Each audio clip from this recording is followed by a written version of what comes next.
Meenu ma'am, मैं ये समझना चाहता हूँ कि भारतीय जनता पार्टी को अगर हम देखें जिस तरीके से अभी उसने चुनाव में परिणाम हासिल किया, उसके पक्ष में जिस तरीके से एक क्लियर मेजॉरिटी आई और बल्कि अच्छी जीत उन्होंने हासिल की। राहुल गांधी की जो भारत जोड़ो यात्रा थी उसमें उनको बहुत अच्छा रिस्पॉन्स मिला था, तमाम सारे लोग उनके साथ जुड़े थे। लेकिन उस जब परिणाम आता है राज्यों में तो वो थोड़ा-सा विपरीत हो जाता है। क्या इस बार भारतीय जनता पार्टी इस न्याय यात्रा के सहारे कमजोर होती हुई दिखाई देगी? कमजोर कुछ कर पाएगी ये यात्रा भाजपा को? देखिए, जो आपने कहा कि कांग्रेस को उम्मीद के मुताबिक जीत नहीं मिली। देखिए, आप अगर कर्नाटक की जीत को लें और तेलंगाना की जीत को जोड़ें और हिमाचल की जीत को जोड़ें, तो उसमें ऐसा नहीं है कि कांग्रेस को सफलता नहीं मिली, मिली सफलता। 3 में हारी, 3 में जीत गई। और जो मिज़ोरम का मुद्दा एक अलग मुद्दा था। वो तो ना भाजपा का वहाँ ये था, ना कांग्रेस का था। तो उसमें बराबर-बराबर पे लड़ाई छूटी। ये उस स्थिति में छूटी जबकि ये कहा जाता है था कि कांग्रेस का संगठन नहीं है, कांग्रेस खत्म होने के कगार पे है, कांग्रेस वीक हो चुकी है, कांग्रेस का मृत्यु होने वाली है, या नेता वीक है, या मतलब लोग छोड़-छोड़ कर जा रहे थे, आपने देखा भी होगा। लेकिन आपने देखा होगा कि जब से कांग्रेस ये भारत जोड़ो यात्रा चली उसके बाद से एक तो कांग्रेस से जाने का जो एक बहुत लगातार सिलसिला चल रहा था वो रुका। आप मिलिंद देवड़ा को छोड़ दीजिए, मिलिंद देवड़ा एक मेरे हिसाब से कोई महत्वपूर्ण जाने वाला व्यक्ति नहीं है, बहुत महत्वपूर्ण, अलावा इसके कि मुरली देवड़ा का बेटा है। तो उसमें ऐसा नहीं कहा जा सकता कि इस यात्रा का कोई फर्क पड़ा नहीं। देखिए, जिन राज्यों में कांग्रेस हारी भी है, वहां पे भी कांग्रेस का जो कार्य करता है नीचे का, जमीन का, उसमें एक ऊर्जा का संचार हुआ है। लोगों का जो कार्य करता है उसका मनोबल बढ़ा है। आप जाके देखिए ग्राउंड पे, बात करिए। और जिस वक्त यात्रा चल भी रही थी उस वक्त भी लोग बहुत उत्साह में थे, और आज भी हारने के बावजूद भी आप बात करिए आम कार्यकर्ता से छत्तीसगढ़ में, मध्य प्रदेश में, राजस्थान में जाके, तो आज भी उत्साह में उनके कमी नहीं आई है। उनका उनको ये नहीं लगता है कि पार्टी की तरफ से कोई कमी रही जिस वजह से हम हार गए। कारण जो भी हो, आप सभी जानते हैं कि जिस चीज की तरफ लोगों का दिमाग जा रहा है कि किस वजह से हारी। दूसरी बात इसमें देखिए, जो तेलंगाना की विजय है वो तो एक बहुत रिमार्केबल विजय है, और उसका श्रेय इसी भारत जोड़ो यात्रा को जाता है। ये तेलंगाना एक ऐसा राज्य था जहां कांग्रेस बिल्कुल खत्म हो चुकी थी, जो कि कांग्रेस की एक बहुत मजबूत गढ़ था, और जमीन थी, इतनी मजबूत जमीन थी कि इमरजेंसी के बाद, आपातकाल हटाने के बाद जो चुनाव हुए उसमें आंध्र प्रदेश, जो अविभाजित आंध्र प्रदेश था जिसमें कि आंध्रा और तेलंगाना दोनों आते हैं, वहां से कांग्रेस को बहुत ज्यादा सीटें दी गई थी, मिली थी। तब भी लोगों का विश्वास था, लेकिन उसके बाद विभाजन के बाद से धीरे धीरे वहां कांग्रेस का बिल्कुल ही सफाया हो गया था एक तरीके से। लेकिन उसके बाद जब ये यात्रा भी वहां से गुजरी तो वो एक जो जमीन के नीचे, मैं बार बार कह रही हूँ, जमीन के नीचे जो बीज पड़े हुए थे कांग्रेस के, वो प्रस्फुटित हो गए उस यात्रा की वजह से। और एक अजब किस्म का, जो कि कांग्रेस के लिए भी अनएक्सपेक्टेड था, तेलंगाना में इस तरीके का रिएक्शन आएगा, मतलब लोग सड़कों पे आ जाएंगे, हुजूम के हुजूम उड़ने के यात्रा में। तो उस चीज का कांग्रेस ने संज्ञान लिया, और वहां पे जो रेवंत रेड्डी जो वहां थे, वहां पे उस वक्त कांग्रेस के अध्यक्ष, उन्होंने उनको लगा दिया गया और पूरी खुली छूट दी गई कि जो भी वो अपनी कैपेसिटी में कर सकते हैं। तो आप ये देखिए, ये खेल बदल गया, बाजी पलट गई, जबकि वहां भाजपा की टक्कर थी बीआरएस से। तो ऐसा नहीं है, देखिए ऐसा नहीं होता है, कोई ये ऐसा तो है नहीं जादू की छड़ी न्याय यात्रा की चलाई और एक साथ चारों पांचों राज्य या पूरे भारत में एकदम से असर कर देगी। इन चीजों का ग्रेजुअल असर होता है, लोगों की सोच पे असर पड़ता है, और इसका नतीजा ये है कि आप देखेंगे कि जो ये भारत जोड़ो यात्रा पार्ट 2 है, इसकी बार बार डिमांड आ रही थी, नीचे से भी डिमांड आ रही थी, ऊपर की तो बात ही छोड़ दीजिए। और इस वक्त भी जब शुरू हुई है तो इसका स्वागत किया है लोगों ने।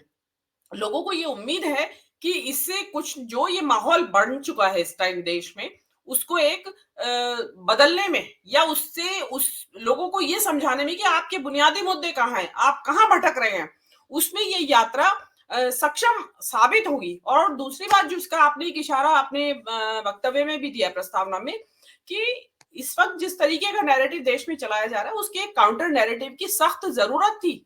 आप कल्पना करिए कि अगर भारत जोड़ो यात्रा ना, भारत जोड़ो न्याय यात्रा कह रहे हैं इसको, ये 14 तारीख को शुरू नहीं होती तो एक तरफा नैरेटिव था इस वक्त देश में।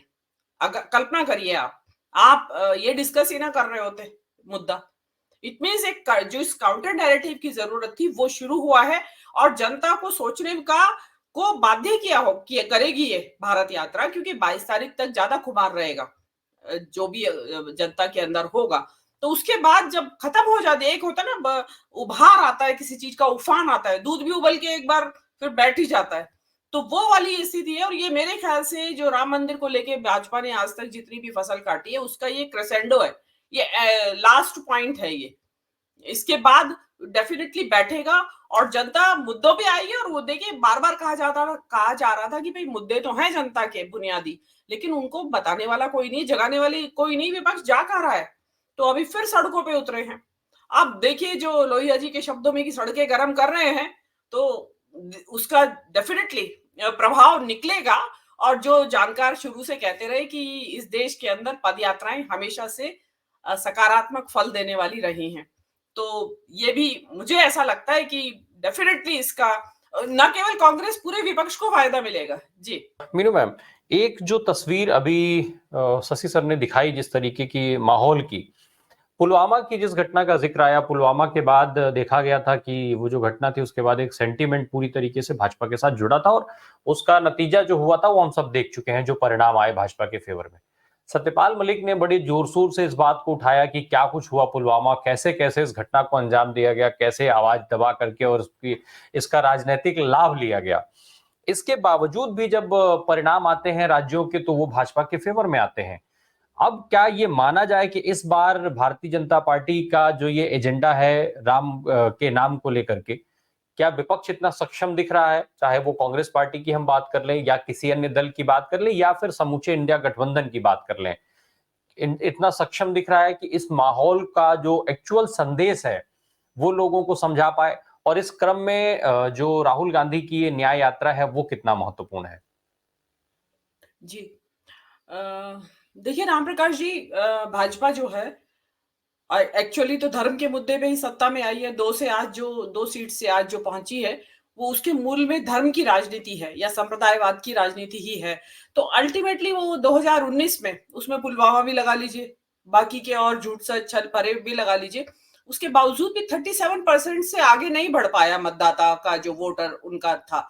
तो 37% मतदाताओं ने 2019 में वोट दिया। इट मीन्स कि 63% मतदाताओं ने बीजेपी को वोट नहीं दिया था। तो अगर मैं आपकी बात मान भी लूं, या जो गोदी मीडिया जिसको कहा जाता है, मेन स्ट्रीम मीडिया जो है, उनके नैरेटिव को अगर मान भी लिया जाए, तो आपको क्या लगता है कि उस 63% जिसने कि धर्म के नाम पे वोट नहीं दिया था, संप्रदायवाद के या नफरत की राजनीति पे वोट नहीं दिया था, उसमें से कितना परसेंट खिसक के उधर चला जाएगा? मतलब ऐसे इतना बड़ा भारी फेरबदल तो हो नहीं सकता। इतना भारी फेरबदल तब हो सकता था धर्म के नाम पे कि जब ना तो बेरोजगारी होती इस देश में, ना कोई महंगाई होती खूब, जिसको असल में राम राज्य अगर हो रहा हो, चल रहा होता, ना महंगाई होती, ना बेरोजगारी होती, कोई अग्निवीर का मुद्दा नहीं होता, कोई इंडिया गठबंधन ना बना होता, तो मैं मान सकती थी कि बहुत भारी कि 63% में से 30% वोट राम के नाम पे उधर चला जाएगा। मुझे ऐसा नहीं लगता है, क्योंकि राम का नाम और धर्म है उसको 63% ने अपनी निजी आस्था तक सीमित रखा था। आप ये मत समझिए कि 63% जिन्होंने भाजपा को वोट नहीं दिया था वो लोग धार्मिक नहीं है या धर्म में आस्था नहीं रखते हैं। उनकी सबकी धर्म में आस्था है, किसी की किसी भगवान में है, किसी की किसी भगवान में है। लेकिन वो जो 63% है वो एक मुश्त या उसमें से 50% भी आज अचानक मोदी जी के उसमें चला जाएगा। और एक सबसे बड़ी बात जो हो रही है 2019 के बाद, जो एक ज्यादा जोर शोर से बात चली कि मोदी जी झूठ सच बोलते हैं, मतलब झूठ बोलते हैं, ये एक चीज बहुत बड़ा, लोगों को विश्वास नहीं है उनके ऊपर। और अभी भी ये है कि आ गए दोबारा तो जरूरी थोड़ी कि जो ये वादा कर रहे हैं वो हो पाएगा। और हुआ क्या है, आप 2 करोड़ नौकरियों का वो वादा करते थे हर साल, और अब आप छठे छमाही 10,000 15,000 नौकरियों के नियुक्ति पत्र खुद बांट रहे हैं, ये बताने के लिए कि हम नौकरियां दे रहे हैं। तो जनता का विश्वास तो अपने आप खत्म हो जाता है। आज तक कभी सुना प्रधानमंत्री नियुक्ति पत्र बांट रहा है नौकरियों के? ये पहली बार हुआ है इस देश के अंदर। तो इसका मतलब आपके पास कुछ आप दे ही नहीं पाए, तो उसमें जरा सा भी अगर आप चुटकी भर भी दे रहे हो तो उसका इतना बड़ा बांट के दिखा रहे हैं कि भाई हमने तो थाल भर के भिजवाया आप क्या लड्डू का। तो वो चीज वो जनता समझ रही है। मुझे 63% जो है, मैं ये कहती हूँ उसमें से 2-4% भी धर्म के नाम पे या राम के नाम पे या इस उन्माद में वो उधर, तो भी मैं नहीं मानती हूँ कि कोई बहुत भारी फेरबदल होने वाला है। और बहुत सारी चीजें इस वक्त बदली हैं। आप राज्यों में जाके देख लीजिए, सरकारें बदल गई है, वहां पे लोगों का रुझान बदल गया है। आप साउथ इंडिया से तो बिल्कुल दरवाजे बंद हैं एक तरीके से। कर्नाटक में कुछ सीट आ जाए तो आ जाए, बाकी बता दीजिए कौन से राज्य में आएंगी।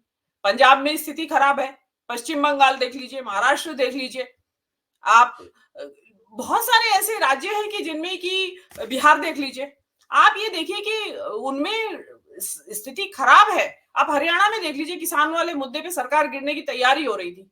जो दुष्यंत चौटाला की पार्टी, उनके ऊपर दबाव भी बहुत था और एक खबर ये भी होने वाली थी कि भाई गिर रही है, वो निकल रहे हैं सरकार से बाहर, क्योंकि जाट समुदाय से आते हैं, किसान समुदाय से आते हैं। तो क्या आप समझते हैं कि हरियाणा की जनता इस चुनाव में वो भूल जाएगी? और आप भूलने की संभावना इसलिए नहीं है, हरियाणा में आपने देखा होगा नूह में जो हिंसा हुई उसमें जाटों का क्या रवैया रहा। तो आपको क्या लगता है कि वो अचानक से आंधी में उड़ जाएंगे वो उन्माद की जो चल रहा है? मुझे हमें मतलब थोड़ा अभी जनता के विवेक पे थोड़ा सा इंतजार करना चाहिए। ये जो 22 तारीख है, इसका जो गुब्बार जो उठेगा, जो इस गुब्बार को सेट होने दे, उसके बाद तब हमें इंतजार करना चाहिए कि अब कहाँ जा रहा है जनता का सोच, और क्या उनको अब दिमाग में क्या चीज अब है। क्योंकि मैंने अब जैसा अभी पहले कहा कि एक बिल्कुल क्रेसेंडो है ये सारा, ये जो राम का जो मंदिर बनना है, जो या प्रतिष्ठा जो उसकी हो रही है, प्राण प्रतिष्ठा। और इसमें भी देख लीजिए, ये मैं इसके साथ एडिशन कर दूं, इस प्राण प्रतिष्ठा को लेके जितने विवाद विवाद रोज रोज नए विवाद आ रहे हैं, किसी ने उम्मीद भी नहीं की थी कि इस तरीके के विवाद आ जाएंगे, जो कि जो हिंदू धर्म के ही सबसे बड़े धर्माचार्य विवाद उठा रहे हैं, जा नहीं रहे हैं इसमें। एक नया विवाद, पता नहीं झूठ है कि सच है, कि उस जगह पे मंदिर नहीं बन रहा है जिस जगह बाबरी मस्जिद थी। एक नक्शा जारी हुआ है, पता नहीं, मैं उस बात की पुष्टि नहीं करती हूँ, लेकिन सोशल मीडिया के ऊपर जबरदस्त तरीके से वायरल है वो बात कि, तो बहुत सारी चीजें हैं। और अभी 22 तारीख तक क्या मालूम और क्या क्या चीजें निकल के आएंगी, जिनका कि हमें और आपको कब सपने में भी अभी गुमान नहीं है कि ऐसा हो सकता है। तो अभी लेट अस सी, मैं 22 तारीख का इंतजार करूंगी और उसके गुब्बार को सेटल होने दो हफ्ते भर तक। क्योंकि अगर तुरंत ही इलेक्शन डिक्लेयर हो गए 22 तारीख के बाद, तो देखिए अब अलग स्थिति है। तब भी मैं नहीं मानती हूँ, थोड़ा ये जो गुब्बार को सेटल होने दीजिए, देन उसके बाद हम एक स्थिति में होंगे, आकलन करेंगे और उसके बाद एक जी। स्थिति में होंगे कि कुछ कह सके निश्चित तौर पे। जी।